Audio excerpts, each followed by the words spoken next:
Sometimes the dead find a way to speak, and sometimes we're forced to listen. This is a true story from a paramedic named Robert. He and his partner experienced something chilling, something that still haunts him to this day. It was the mid-90s, in a small Texas town, way before GPS. Back then you had to rely on maps, street signs, if there were any, and those barely visible mailbox numbers to guide you. It was a dark night, and I mean pitch black. No streetlights, no moon, just a thick darkness pressing in on us from all sides. We got a code 3 call. A woman was having chest pains. My partner and I jumped in the rig, sirens blazing, lights flashing. As we neared the rural location, I killed the sirens. Didn't want to wake the whole county, but finding the place, man, it was a struggle. No lights, barely any landmarks. Finally, we thought we had the right house. Pulled into the driveway, but no, wrong place. So we turned off everything. Lights, sirens, and backed out. We found the right house just a little ways down. It hit me as we rolled up. The deja vu. We'd been here before, just a month prior for the woman's husband. Cardiac arrest. He didn't make it. Me and my partner, we laughed it off. Dark humor's kind of our thing. Helps you cope, you know? I joked, guess the wife's joining her husband now. We hopped out, grabbed our gear, and got to work. Thankfully, the woman was all right, just needed a trip to the hospital for some tests. I sent my partner to fetch the stretcher while I stayed with her. When he came back, though, there was this look on his face, like something wasn't right. I brushed it off. We loaded her up and started to wheel her out. That's when I saw it.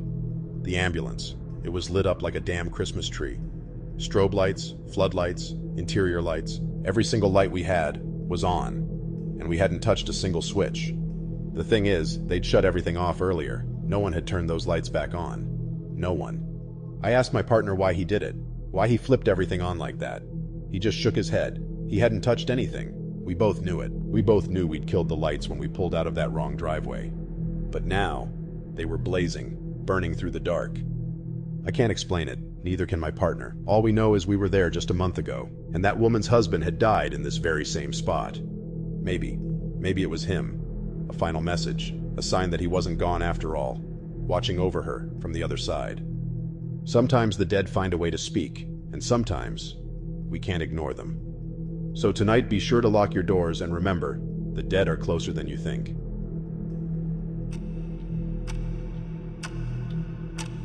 Jack Thompson had been on the road for over 2 decades, a long-haul trucker through and through.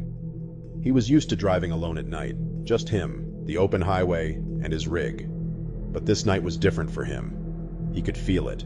There was a storm rolling in fast, thick clouds swirling across the sky, the wind picking up in gusts that rattled his cab.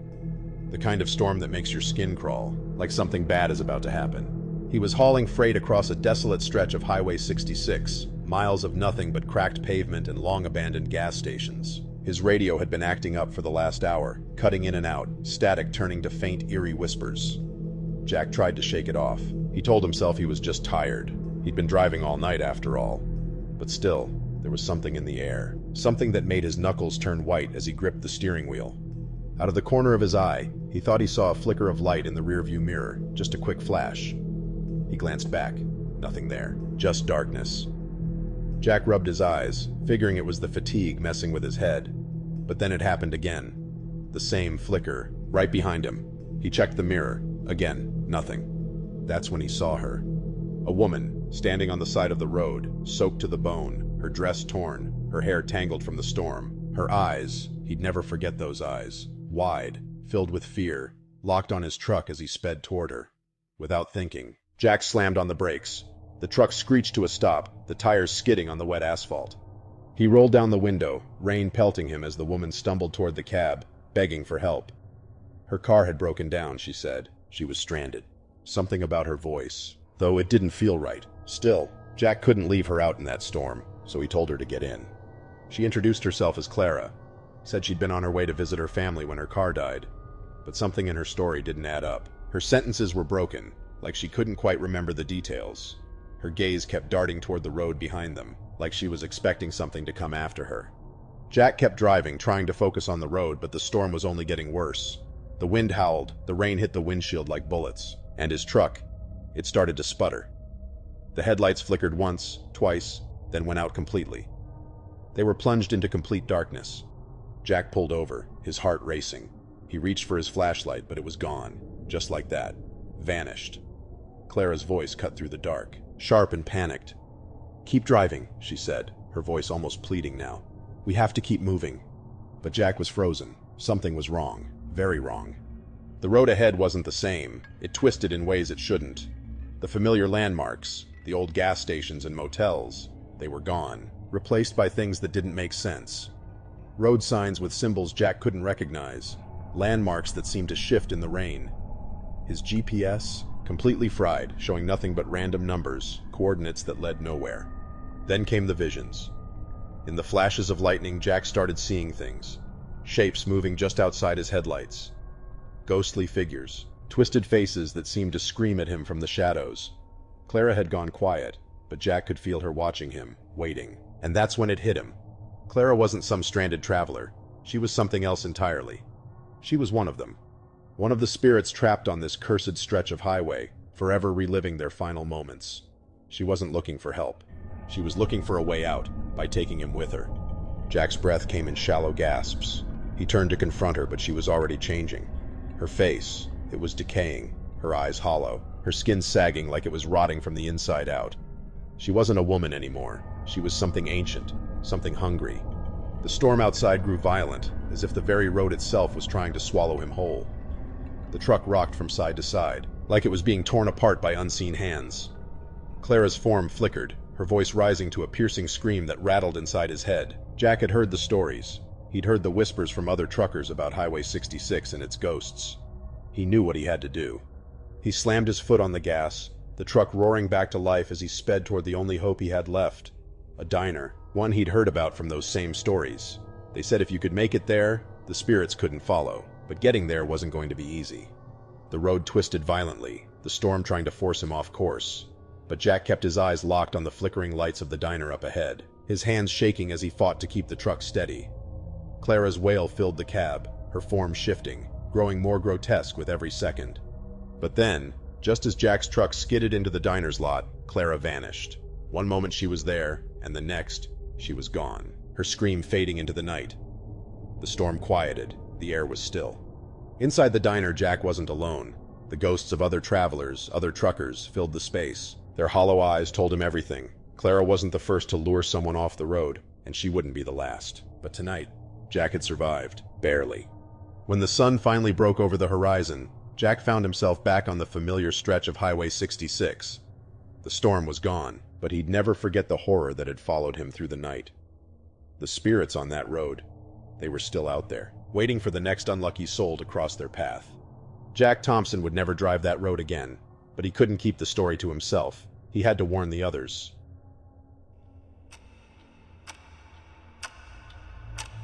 The Ohio State Reformatory. You might know it as the set for the Shawshank Redemption, but what you don't know is that the place is way more than a movie backdrop. This old prison, which shut down in 1990, is known for something far darker, something that'll make your skin crawl. You see, this wasn't just any prison. It housed some of the worst criminals imaginable, and violence practically flowed through its walls. Murders, suicides, brutal attacks.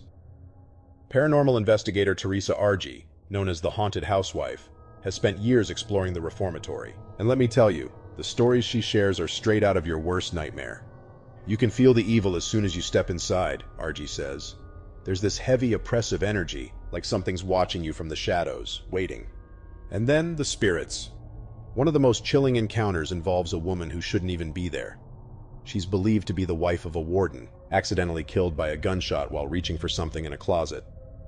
Visitors often hear her crying in the room where she died, and sometimes they catch the faint scent of rose perfume. It's as if she's still mourning, forever trapped in that moment of despair. But that's not all.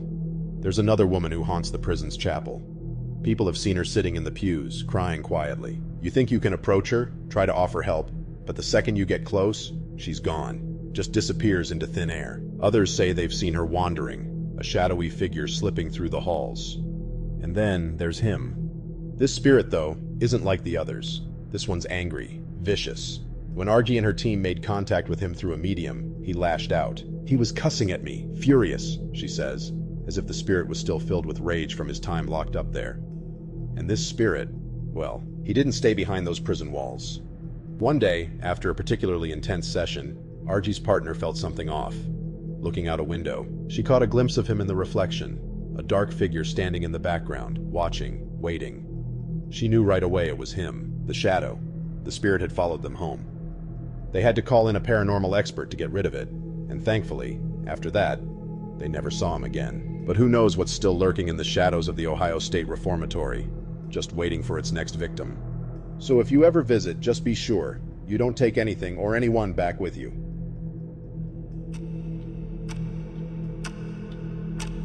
In the 1990s, Julie, an 18-year-old from Portland, Oregon, was driving out of the city to meet some friends when she found herself stuck in heavy traffic. As the cars inched forward, she soon realized the cause of the slowdown. A devastating car crash had occurred.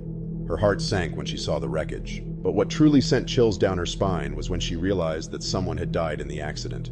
Just moments after passing the grim scene, Julie suddenly felt an unsettling presence. She glanced over and, to her absolute horror, a woman was sitting in her passenger seat. She admits that what she saw sounded insane, but she vividly remembers the woman, dressed in work clothes, sitting next to her. Julie was in shock, but what terrified her more was the expression on the woman's face. The stranger looked confused, panicked, as if she had no idea how she ended up there. She looked like someone who just suddenly found themselves in a stranger's car, Julie said, her voice trembling as she described the scene. The woman demanded to know where she was and how she got there. Julie, her heart racing, tried to piece together the impossible situation. That's when it hit her. The woman sitting next to her wasn't just any passenger. She was the person who had just died in the crash. "Ma'am, you need to calm down," trying to keep her own panic at bay. "My name is Julie, and I'm here to help." The woman was frantic, not understanding what had happened. Julie, barely holding it together herself, explained that the woman had been in a car accident. The realization seemed to wash over the stranger, her panic subsiding as the truth sank in. Julie described how, in that moment, the woman's appearance started to change, her features taking on an unearthly, almost transparent quality.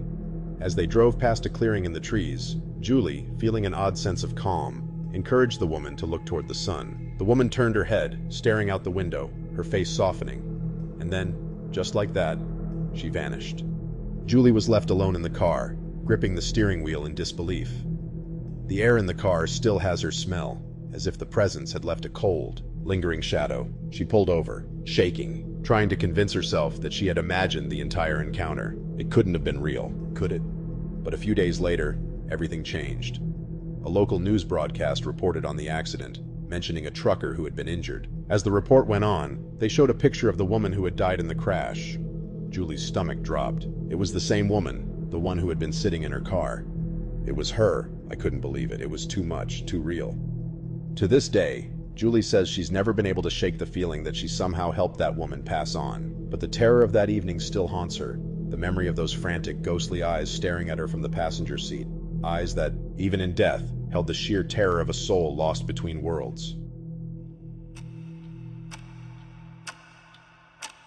Kip, a man from New York State, shared a chilling story about an old home he and his wife had bought. It seemed like the perfect place to start a new chapter, but soon after they moved in, things took a strange turn.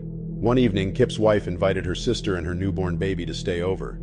The sister settled into a downstairs bedroom, while Kip's wife took a room upstairs. That first night, something unsettling happened. Kip's wife heard her sister talking quietly, almost as if she was trying to calm someone down. The next morning, curiosity got the best of her. She asked her sister, "Who were you talking to last night?" Her sister, visibly shaken, replied, "I woke up and there was an old woman standing over the baby. First I thought, it's your husband's relatives, that may be staying with you and I didn't know about it. But later I realized that it is something else. I had to tell her to leave." And the same morning, her sister gone back to her house. Kip was unnerved by this, but it was only the beginning.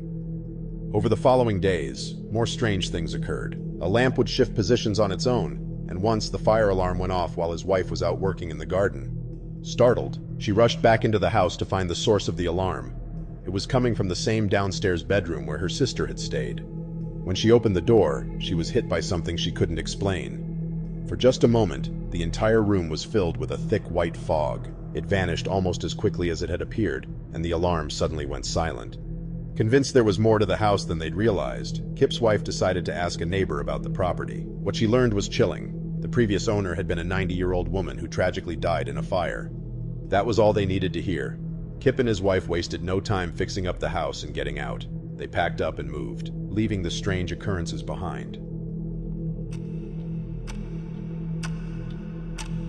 Some houses aren't abandoned because they're old. Some are left behind because something dark still lives inside. This is the story of a man who dared to explore the kind of place that everyone else was too afraid to touch. But when the darkness took him in, it made him regret. For years, people had driven by the house on Hollow Creek Road, their eyes drawn to its weathered frame, the sagging roof, the windows that seemed too dark, even on the brightest days. Most folks would speed up, refusing to glance too long, as if something terrible might crawl out from those empty windows and latch onto them, pulling them into a place they'd never escape. Stories circulated about the place. Kids claimed to have seen figures moving through the rooms at night, even though no one had lived there in over a decade, and others whispered about the strange sounds that would echo from the woods behind it, sounds that didn't belong in any forest people around here knew. But Matt didn't believe in any of that.